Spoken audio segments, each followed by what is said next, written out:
After I got in the cab to go to the airport for the flight back to my house, I thought about what had happened to put me here. CC and my ex-sister both heaped what I felt was a public humiliation on me. My thoughts went back over the past few months. CC was pleased when I bought an out-of-business gallery and had it reconfigured into a studio for her to create in. I was practically killed with love for a couple of months, and then things slowly changed. CC spent more time at her gallery than at home. Our lovemaking disappeared and it became a mercy fuck occasionally. Then about 3 weeks ago, she hired a male model for one of my book covers. He was a Fabio wannabe 6 foot 3 inches and chiseled. He also had an ego bigger than the Donald. Once she started using him, I was ignored. On top of that, where she usually spent 3 to 5 days to complete a book cover, Gerard Clausen had been in town for almost 3 weeks. I asked about the cover, and every time I got still working on it.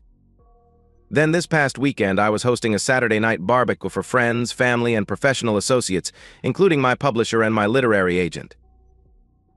I was asked by my loving wife if Gerard was invited. I said no, not only no, but hell no. Then I politely asked my loving wife and my supportive sister to not have any alcohol at the party. They ignored me and proceeded to get wasted and loud. Then came the exchange that devastated me. My sister Jane loudly said, "That man is such a hunk. If you can keep my naive idiot of a brother from finding out, I say fuck the hunk and have a good time." Then she started giggling. CC, also loudly, said, "I'm so tempted. If I knew that John would never find out, I would be naked and spread in a heartbeat." Then they both were giggling. I left the party. I went into my office and realized that I was crying. I sat at my desk for what must have been an hour and realized that all that time I had been twirling my wedding ring. I finally decided that screaming at them in front of guests or in the morning would not solve anything, so I did what I do best. I wrote a letter to my sister. My dear loving sister, this letter is to inform you that your employment is terminated effective immediately. The reason is this drunken statement you loudly made to my wife at the party last night. That man is such a hunk. If you can keep my naive idiot of a brother from finding out, I say fuck the hunk and have a good time. Because of that statement, you have shown me you no longer have your employer's best interest as your primary concern. I will not be disrespected, and when a sibling plots against another sibling, they are no longer related. You are hereby notified that you have 10 days to leave this rent-free house. You are to take only your personal possessions. You may not remove any item, written or electronically stored, that pertains to my copyrights. That includes books, manuscripts, movie scripts, and written outlines. This is also to inform you that, as you are a backstabbing bitch, I no longer consider you my sister. I am sending a copy of this letter to my mother and also including it in your personnel file and to my lawyer. Sincerely, your ex-brother, John Carmody. I printed 3 copies, signed them, and placed one under Jane's bedroom door and drove to a mailbox and dropped the others addressed to my mother and lawyer in it. I then drove around for a couple of hours. I got back to the house, and the ladies had apparently decided to look for me.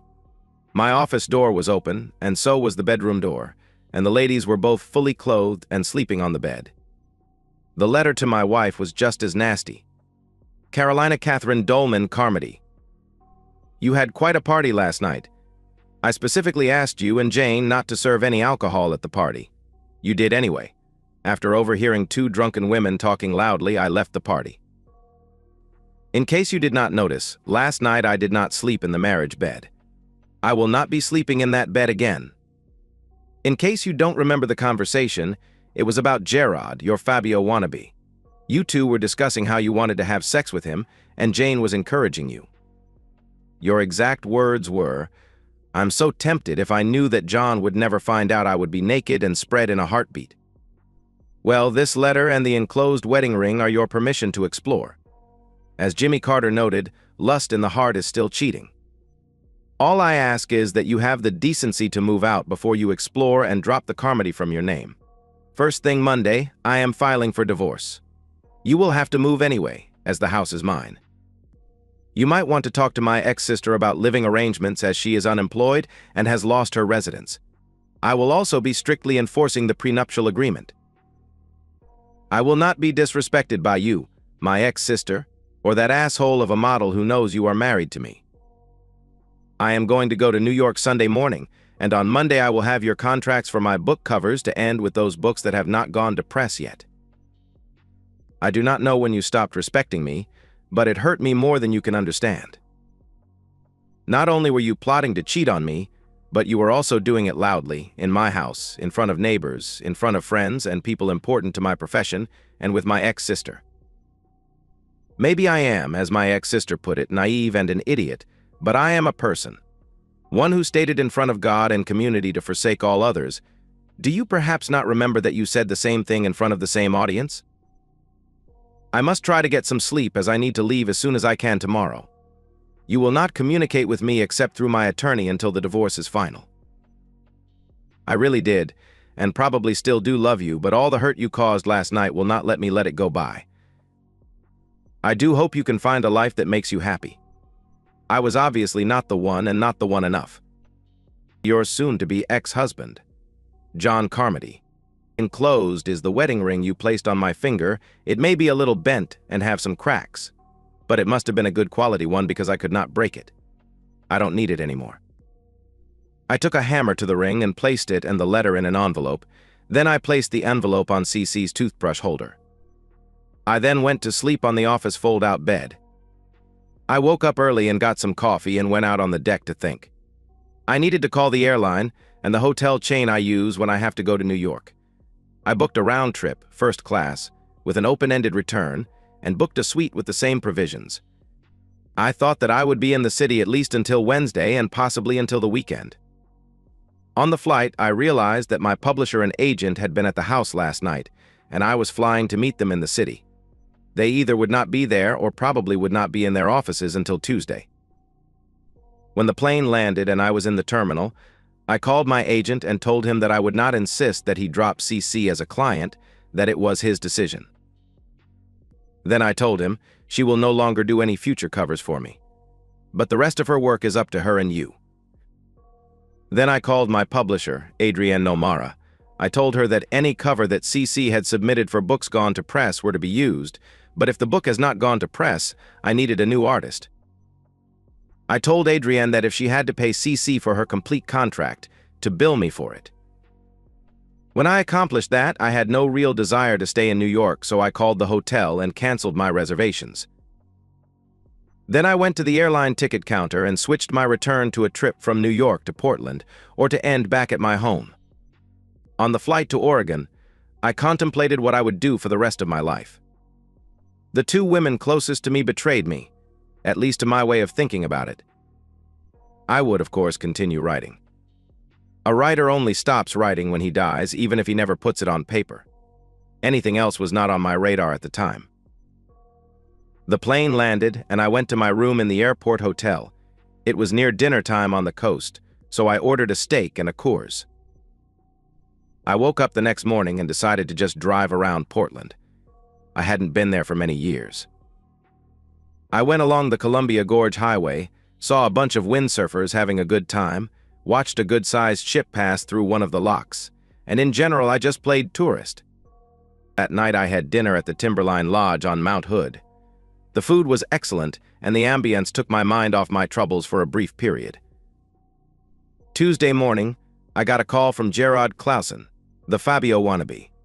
He wanted to know what happened to have his contract terminated. When I explained that I did not have anything to do with his contract, but that CC was probably trying to cover her ass, he should talk to her. Later that day, I received 2 emails from CC. I read them. Gerard, I regret to inform you that because I have had my contract for Elizabeth Jester's book covers terminated, I must end your employment. I will, of course, pay all monies due to you. I will also pay any housing costs through Saturday at 5 p.m. If in the future I have a need for someone who would meet the requirements, I will contact your agent. Sincerely, Carolina Catherine Dolman Carmody. That explained the call from Gerard. The next was to all of our invitees to the barbecue. Dear friends, this letter is to try to apologize to you for the stupidity that I showed at the barbecue last Saturday evening. If you did not make the party, this is an apology for the hurt I caused my husband and his relationship with you. What I did and said caused immense hurt to my husband. I have no excuse. Being drunk is not an excuse or a cause. What I said, and even getting drunk, were insults to my dear husband. He has decided to take some actions to stop the insult and hurt. Should John and I somehow separate, I hope you all will support John. He did not deserve it, and he should not lose your friendship because of what I did. Again, I apologize for any embarrassment that I caused. Sincerely, Carolina Catherine Dolman Carmody. The apology sounded sincere, but I was still hurt. I called my business lawyer, Gary Chambers, and asked him to recommend a divorce attorney. The name he gave me was Sally Winston, and I called her office and had a consult on the phone. I mentioned the prenup and that I was willing to do better if she did not fight it. Sally recommended a few things and said that when I got back in town, we would meet and sign the papers and pay her. She also said I should respond to her apology. I told her my thoughts and she was in agreement with them. So I sent this email to CC. I accept your apology.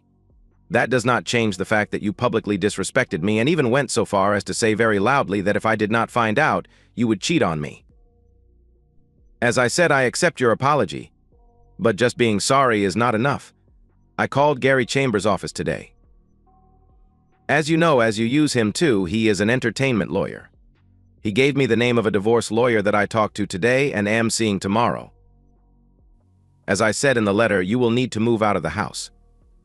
It was mine before we were married, and our prenuptial says that you will only get half of the joint account. Hell, if you don't fight the divorce, you can have it all, and I will add $100,000 in the gallery. I will even pay to have the gallery modified to include an apartment on the second floor if you want. I just want your disrespect out of my face. John Carmody. That was the end of my correspondence with CC for that day. I was closing my laptop when a new email popped up.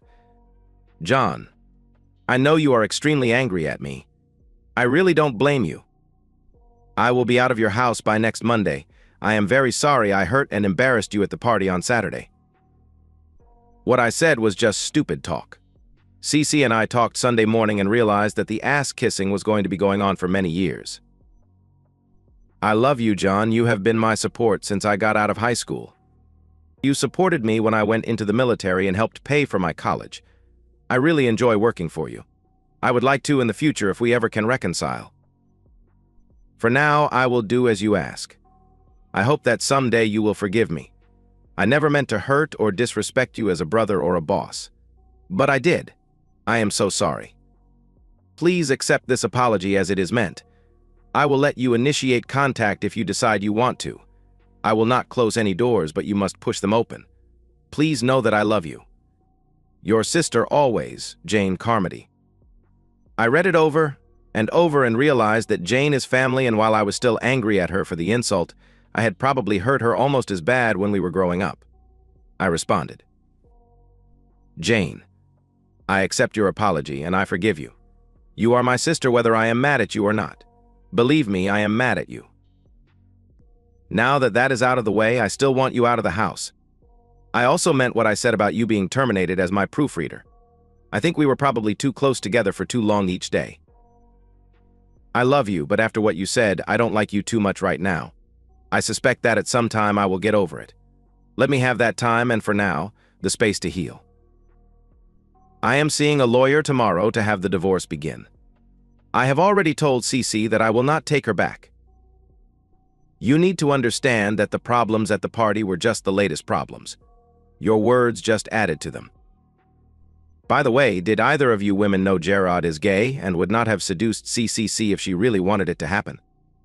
Your ex-brother, John. Things were calm when I got back to the house on Wednesday of that week. I arrived home, and the house was vacant. CC's mother had put a letter of resignation on the kitchen counter. CC had cleaned out all of her stuff, and Jane had done the same. For the next few days, I did all of the things I hired a housekeeper for. When Monday rolled around, I called Mary Maids and asked if they placed live-in housekeepers. They did not, but recommended that I might call the college and get 2 or 3 part-time college girls. They also said that there was almost always someone on campus in need of work and living arrangements. I decided to take that thought and run with it. I got the number and talked to the creative writing professor. He had 4 young ladies who needed to move out of their apartment as the landlord was trying to make them give him sexual favors. I told him my predicament and said that perhaps I could interview them, and if we could work something out, they could share 2 bedrooms and use the third as a study area. I added that I would, if asked, help them with their writing assignments as I had a few books published. The professor laughed and said we have a class dedicated to Elizabeth Jester books. That turned out to be both a great and a terrible idea. The girls were very proper and nice young ladies.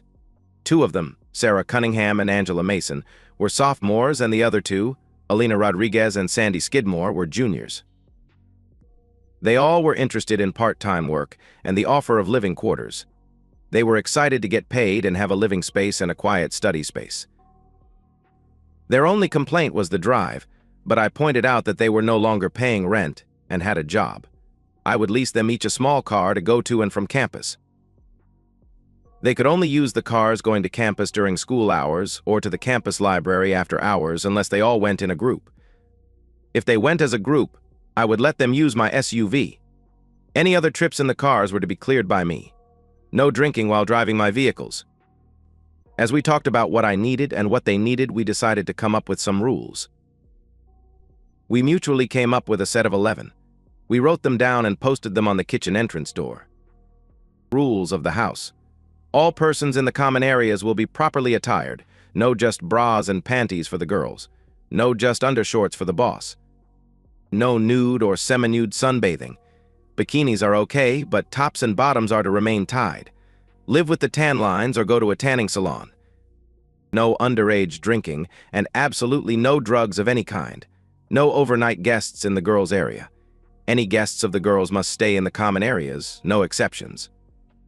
If guests are here to study, then study they will. In the common areas, the boss will allow these groups to use the dining area.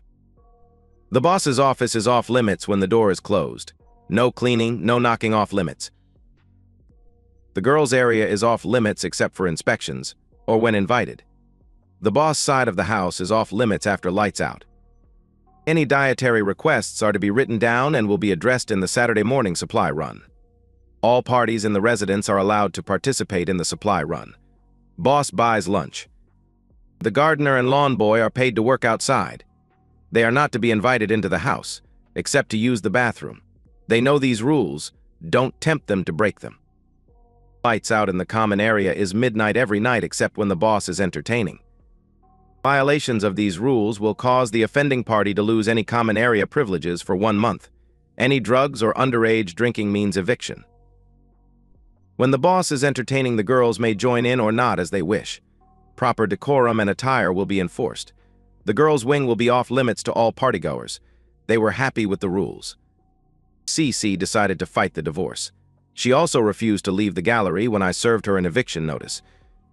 Even at $100 a month, she was 3 months behind. I told the utility companies that as I was no longer supporting the building, the utilities were to be shut off, and a final bill was sent to my accountant. Then I put a realtor sign on the building. CC was not happy. She came over to the house one afternoon when the girls were on the deck sunbathing.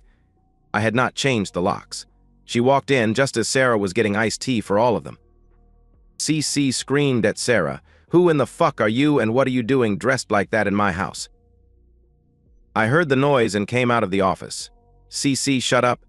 This is not now, nor has it ever been your house. These girls live here during the school year. Now, if you want a civil discussion, get your ass in a chair and leave my housekeepers alone.